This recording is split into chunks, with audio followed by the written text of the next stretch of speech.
tugtog o kanta. So, mura o so karon ako lang yung mupon gamay ni ako ang mensahe. Maayong akong pagtahon. Dilabi na sa mga judges nasa atubangan no? Si Sir Edwin Ray, si Ma'am Mary Claire, and Sir Ronald. Maayong gabiin, dagan-dagan sila. So ako rin mo buod. And to all of you, atong mga vloggers, tama po diri ang mga media press, and to all of you, Obulanos, may gabiin!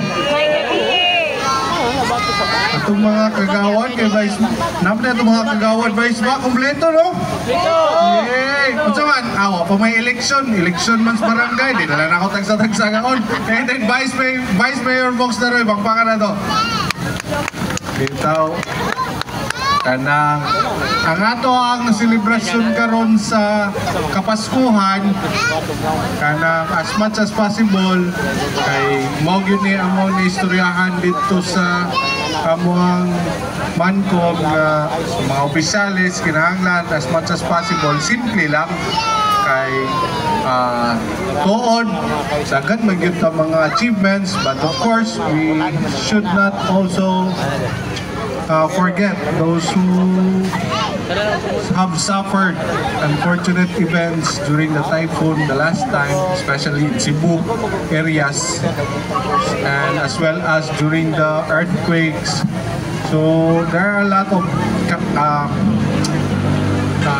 calamities and disasters that happen against our fellow Filipinos. So muna imbis magkabongga, imbis ka ng Christmas party sa munisipyo, imbis kay bongga kayo, na wala na, dito na lang yun tani magbasi na nga itong plato, ani, saging na lang yun. But of course, although we celebrate man, as much as possible, we just don't have to be so extravagant about these things kay daghan man sa ang mga nagutom, mga uban na wadan po doon panimalay. So, but we can't do without this kay kaning lightning. Ano man? Because next year in January,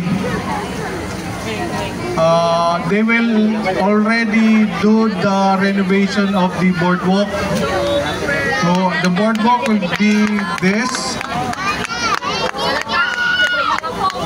That's the boardwalk where kung katindog karon mo ni kanang night tent, murag tent dito sa likod. So diri na siya. And then na slapping on the toast tumoy karon mas daghan mo tuol diri nga tao. Kay murag gamay kay tao diri. Ang phase 1 ani, this is the phase 1 kaniyang unahon. So kaning floating Christmas tree na to, we've been doing this for 4 years.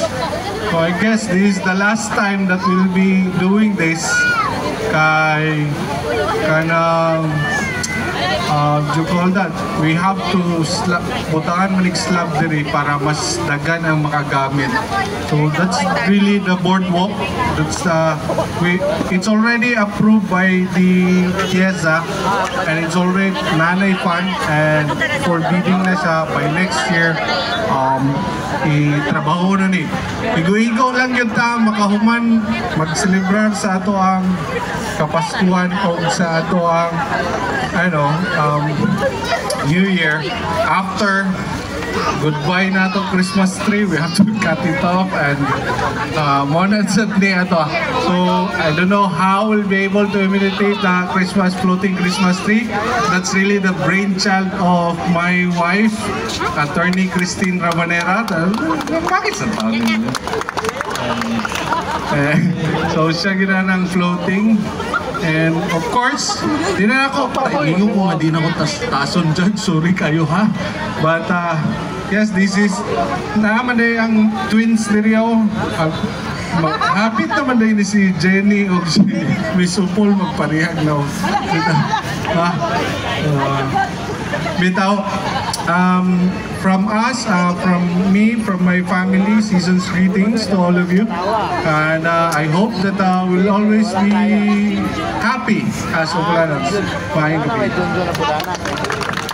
Once again, Opolanos, that was our Municipal Mayor, Attorney J. Francis Bago.